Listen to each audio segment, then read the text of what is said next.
உன்னை கரம் பிடித்தேன் வாழ்க்கை ஒளிமயமானதடி, பொன்னை மணந்ததினால் சபையில் புகழும் கூடுதடி, கால சுமைதாங்கி போல மார்பில் இணைத்தாங்கி வீழும் கண்ணீர் துடைத்தாய், அதில் என் விம்மல் தனிந்ததடி, பேருக்கு பிள்ளை உண்டு வெறும் பேச்சுக்கு சொந்தமிண்டு, ஆலம் விடுதுகள் போல் 1000 உறவுகள் இருந்தன, வேறென நீதி இருந்தாய் அதில் வீழ்ந்து விடாமல் நான் இருந்தேன்மா.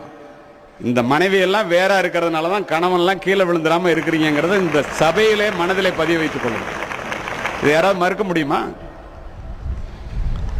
கண்ணதாசன் போய் கேட்டான், கணவன் மனைவி உறவு என்னடான்னு. மனைவியை பத்தி சொல்றாங்க, எத்தனை பெண்களின் மண்ணில் பிறந்தன சத்தியம் சம்சாரம், அவளே சாமி அவதாரம், அந்த பத்தினி கைகளில் பள்ளி கொண்டால் அதுவே பக்தி பிறவாகும், இறைவனின் சக்தி உறவாகும்னா.